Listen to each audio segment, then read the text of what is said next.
Good afternoon, villagers. How are you doing?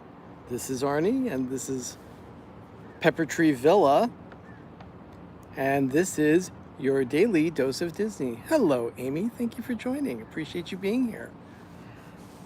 I tried something a little different. I was able to schedule the video on my phone so that it showed up in the stream. I'm glad I was able to do that so that you can actually see that it is definitely coming, and I'm able to go live definitely from it. Hello, Dances with Goofy. Thanks for being here. It is August 13th, 2019. That means it's time for your daily dose of Disney. Hello, Dina the cat. How are you? Good to see you. Hello, Mike Wheeler. Okay, it is August 13th. That means that there are things that happened in the Disney universe on this day throughout its history. For instance, in 1942, on this day, Disney's fifth full-length feature animated film Bambi made its United States premiere at the Radio City Music Hall in New York City. And it received eventually 3 Academy nominations for Best Sound, Best Song for Love is a Song, and Original Score. Hey, how you doing, Zip? Good to see ya.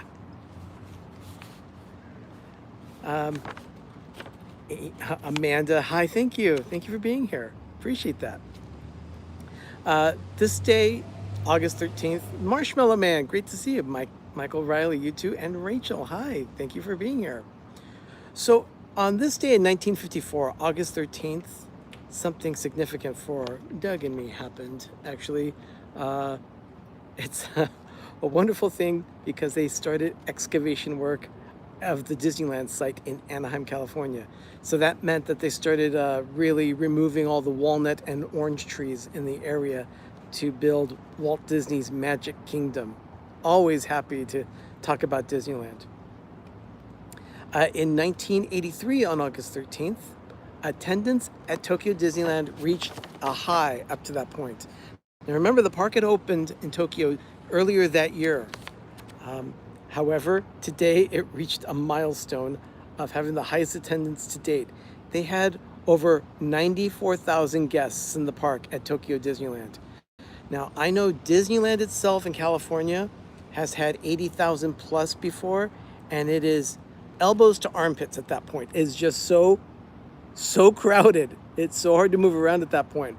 You just kind of like breathe in and hope, oh, Pam, hi, how you doing? Great to have you here. So it's hard to even just breathe with that many people in the park because everyone is just right next to you. So anyway, let's move on. In 1995, the 1 millionth patron attended. Oh, hi, Noah. Thank you. Thank you for being here. The 1 millionth patron attended Disney's Beauty and the Beast on Broadway. Hey, Nebel, thank you for being here. It's good to have you.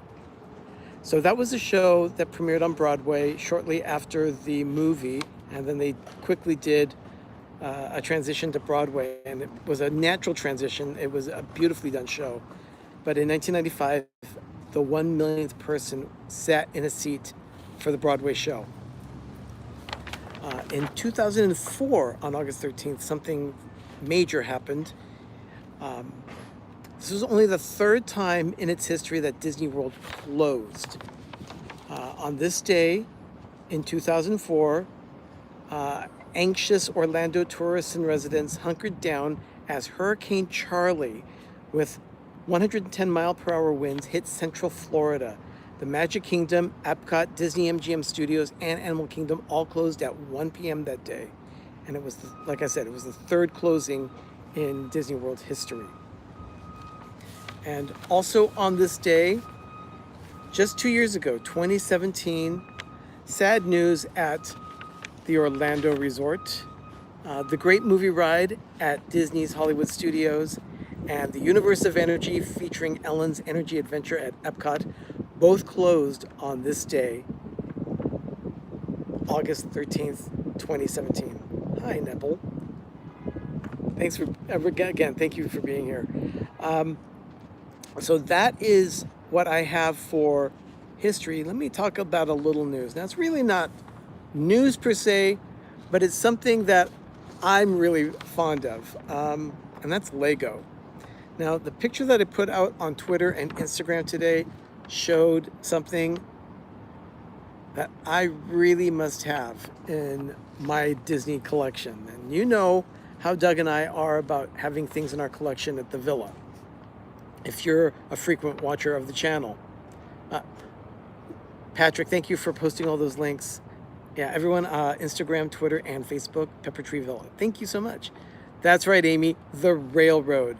The Lego Disney train and station are actually being released by Lego. They went out to the park. They took some pictures of the build right there. And I must say, it looks awesome. Here, let me read. I've got a little news briefing here of what someone put. They wrote this on their website.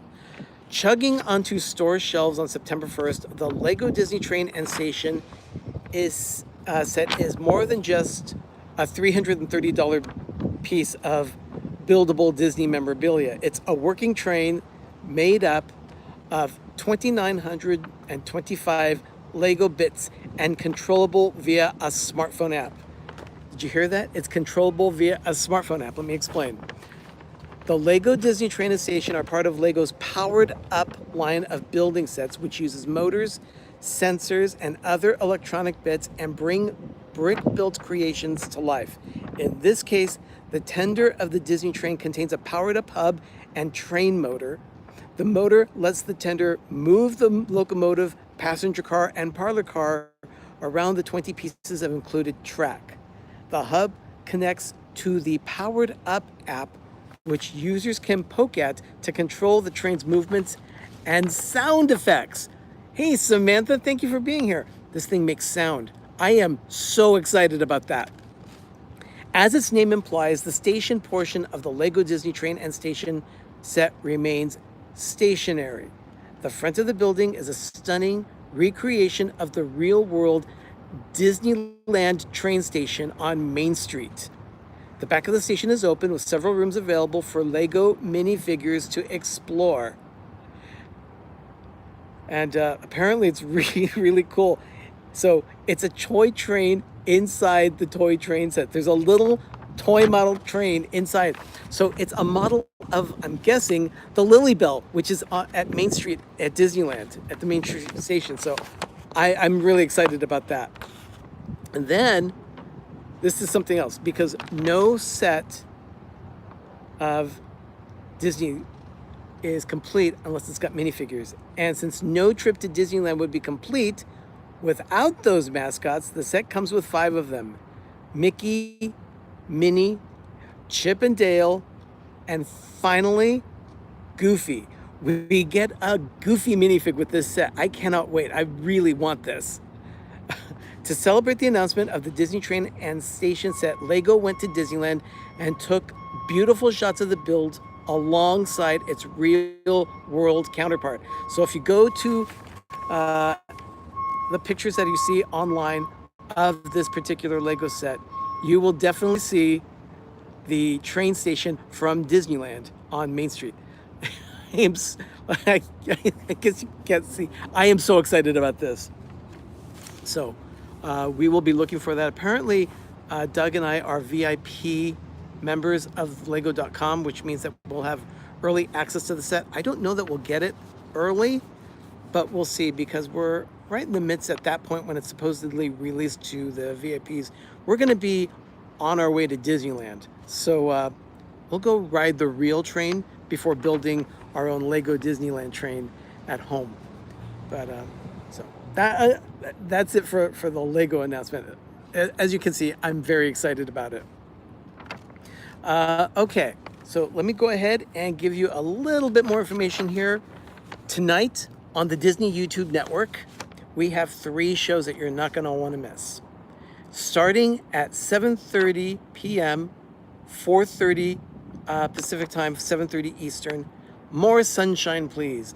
Jim with More Sunshine Please will be offering us his chat checks and trivia and general Disney news and knowledge. He does a great job. You don't want to miss him. And then following Jim's show, 8 p.m. Eastern, 5 p.m. Pacific, Mouse Talk with Walt. He usually does his Disney Talks on Tuesday. And then also on Tuesday, you'll get another Disney Talk, and it's usually a comparison of some type, and that's on A Disney Life for Me with Miguel and Daniela. That's tonight, 9 p.m. Eastern and 6 p.m. Pacific. So go in, tune into their channels tonight. You won't miss it. They're generally very entertaining, and everyone just loves chatting with each other in the stream, just like everyone here today during my live chat. I tell you, I just love this time. Hi, Mickey Sightings. Thanks for being here. You'll see that I've got all the information regarding this day in Disney history already, and also the shout out for various channels that we have here. Nathan, did I miss it? The show. I am just about to end things here, but thank you for being here, Nathan. Appreciate it. If you haven't seen it yet, Ben dropped a video this morning for his Life with Ben series. Today he gave a food review of a local pizza restaurant. Well, it's not local. The actual restaurant, I believe he said that they started in Kansas City, Missouri, and the only location near us is in the city of Alameda. Alameda is a city that is actually on an island sitting right off the coast of Oakland, separated by an estuary. Alameda is an island accessed by several bridges and a tunnel. And it's right in San Francisco Bay. So yeah, it looks like a nice pizza place, Nebel. It really does. So I guess that I also will be here tomorrow. Oh, the ice cream, the gelato that Ben has. Yeah, definitely go watch that video. And make sure that you've eaten before it. Otherwise, you'll be very hungry after you've watched the video. So anyway, everyone, thank you so much for being here. Appreciate all the time that I spend with my villagers. It's great to have you here. And as always, go out, have a magical evening, and have a great, big, beautiful tomorrow. I'll see you tomorrow for tomorrow's Your Daily Dose of Disney. Thanks, everyone. Bye.